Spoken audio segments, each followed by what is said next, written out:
तो दोस्तों, आपने अभी ये जो रील देखा, इसमें दो चीज देखी। ये जो वकील साहब हैं, देखिए।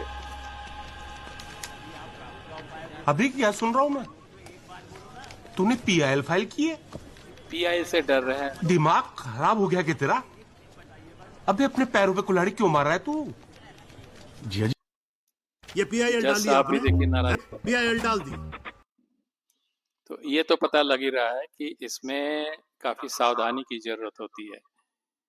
तो हम लोग आज जानते हैं ये पीआईएल होता क्या है। हिंदी में इसको जनहित याचिका कहते हैं, अंग्रेजी में पब्लिक इंटरेस्ट लिटिगेशन। तो ये क्या होता है, आज हम लोग इसको स्टडी करते हैं। तो ये तो एक लीगल सिस्टम है जिसमें जनता को न्याय दिलाने के लिए खास तरीके से उनके लिए जो कमजोर वर्ग के होते हैं, जिनको न्याय मिलना बहुत मुश्किल होता है, तो उनके लिए ये है। जैसे ये गरीब तबके के जो लोग हैं, दबे कुचले लोग हैं, जो अपने लिए नहीं लड़ाई लड़ सकते हैं।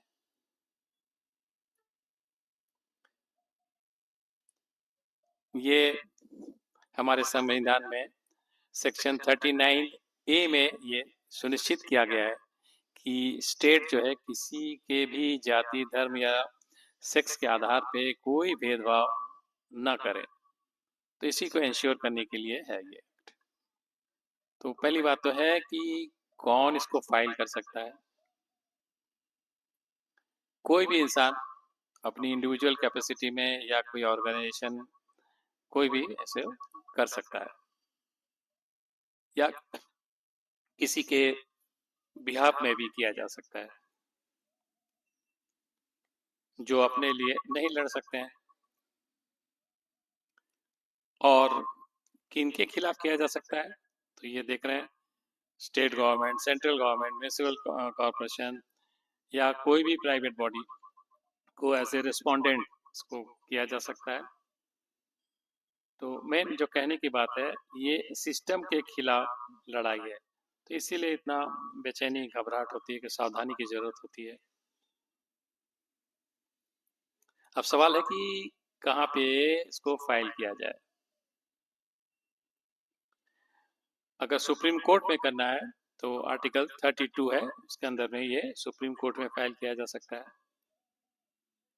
और आर्टिकल 226 में ये प्रावधान है कि इसको हाई कोर्ट में भी फाइल किया जा सकता है।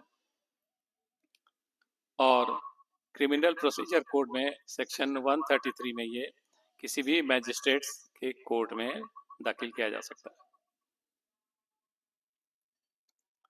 अब ये होता कैसा है, देखिए।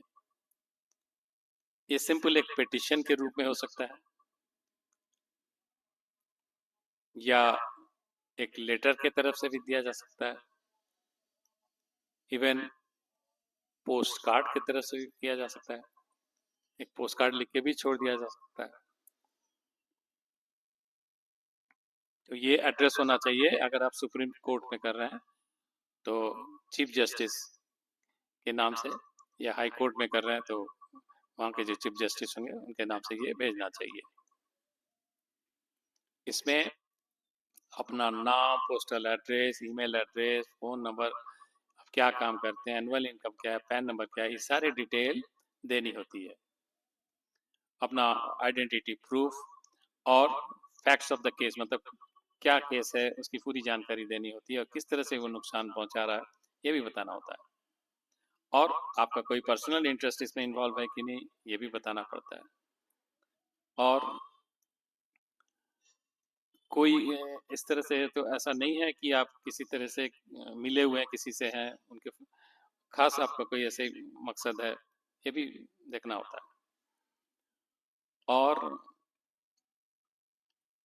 ये भी बताना होता है कि आप किसके लिए लड़ रहे हैं, किस तरह से उनको नुकसान पहुंच रहा है, क्यों अपने लिए वो नहीं लड़ सकते हैं, ये सारी चीज़ें बतानी पड़ती है। और किसी अथॉरिटी के खिलाफ में आप पहले कोई अप्लाई किए हैं कि नहीं, ये भी बताना होता है। तो इस सारी चीज़ को ध्यान में रखना होता है।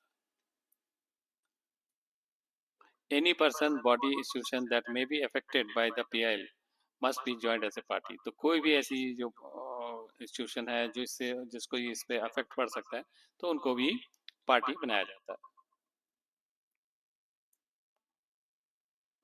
और ये भी बात उनको बताना होता है कि अगर कोई कॉस्ट पे करना पड़ा तो उसके लिए वो तैयार हैं कि नहीं, ये भी उनको बताना होता है। अब सवाल है कि अपीयरेंस इन कोर्ट कैसे इसको किया जाए। या तो आप कोई एडवोकेट अपॉइंट करें या खुद भी आप इन पर्सन कर सकते हैं कोर्ट में आके। इसमें कलेक्शन ऑफ इंफॉर्मेशन, सारे इंफॉर्मेशन जुटा लेना चाहिए। इसके लिए आपको पूरी मेहनत करनी चाहिए। सारे फैक्ट्स इंफॉर्मेशन आप पहले जुटा लें। सारे जो डॉक्यूमेंट्स है उससे रिलेटेड कोई फोटोग्राफ वगैरह है तो वो सब सारे चीज को इकट्ठा करके ही आगे बढ़ना चाहिए। और किस कोर्ट में आपको फाइल करना है, उनके क्या रूल रेगुलेशन है, उसकी भी अच्छे से जानकारी ले लेनी चाहिए। आपको सुप्रीम कोर्ट में फाइल करना है या हाई कोर्ट में फाइल करना है, इसको ठीक से तय कर लेनी चाहिए। बिना जानकारी के अगर आप करेंगे साफ पता लगता है कि कंक्रीट एविडेंस के बेसिस पे ही आपको आना चाहिए, नहीं तो इस तरह से जलील होना पड़ सकता है। अब हम लोग देखेंगे इंडिया में कुछ जो लैंडमार्क केसेस हैं जिसका इफेक्ट पड़ा है वो क्या है, उसकी जानकारी हम लोग लेने वाले हैं। तो कुछ केसेस हम लोग बताएंगे।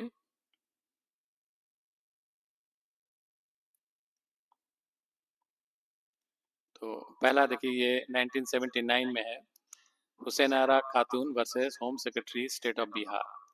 इसमें जो जेल में बंद कैदी होते हैं अंडर ट्रायल, सालों साल ऐसे जैसे पड़े रहते थे, कोई सुनवाई नहीं, तो इसके खिलाफ में ये फाइल किया गया है कि एक निश्चित समय के अंदर जिससे उनका ट्रायल हो, बिना विचार के वो जेल में न रहे, तो इसका फायदा पहुंचा। फिर है ये Vishakha versus state of Rajasthan 1997 में। इसमें है वर्क प्लेस में महिलाओं के साथ जो हैरेसमेंट होती है, तरह तरह के उनको परेशानी के फेस करना होता है, तो उससे बचाव के लिए ये पीआई फाइल किया गया था, जिससे इस पे किसी भी तरह का इस तरह का हैरेसमेंट जो है को रोका जा सके। अगला है MC Mehta versus union of India 1986 में। ये इसमें नदी में जो पोल्यूशन होती है, फैक्ट्रीज वगैरह का जो गंदगी नदी में फेंकी जाती है, उसके खिलाफ ये पीआई किया गया था। इसमें रोक लगाया गया, इस तरह से गंदगी आप नहीं फेंक सकते हैं नदी में। अगला है बंधुआ Mukti Morcha versus union of India 1984 में ये किया गया।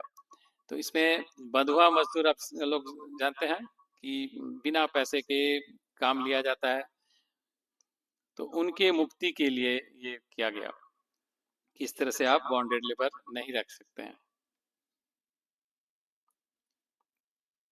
फिर है Olga Tellis versus Bombay municipal corporation 1985, right to livelihood. इसमें सड़क के किनारे जो कमचा वगैरह लगाते हैं, उनकी जो जीविका अर्जन करने का जो राइट है उसको प्रोटेक्ट करने के लिए ये किया गया था पीएल।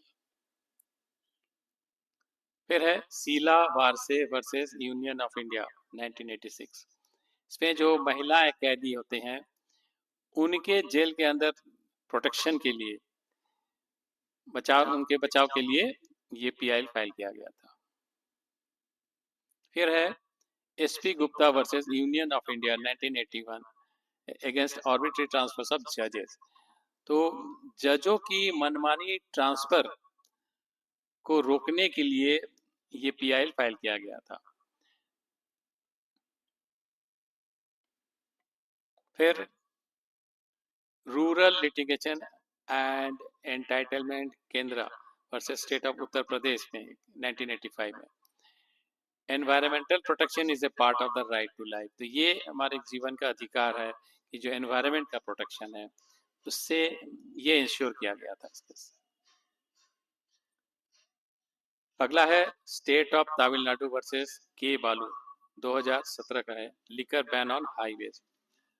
हाईवेज के किनारे पे जो लिकर की दुकानें होती है शराब वगैरह का, उसका ये नुकसान होता है कि लोग को आसानी से जैसे मिल जाता है शराब, वो गाड़ी चलाने में उसका नशे का से जो नुकसान होती है, एक्सीडेंट्स वगैरह हो जाती है।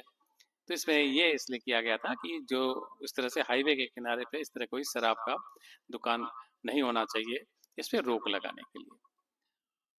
तो इस तरह से आप देख रहे हैं कि समाज के काफ़ी कुछ हितकारी डिसीजंस मिले हैं हम लोग को पीआईएल के से। इस चीज़ की महत्वता, इम्पोर्टेंस आपको समझ में आ रहा है, और इसकी क्या प्रोसीजर्स है, क्या सावधानी करनी चाहिए, आशा है ये सब भी समझ में आ गया है।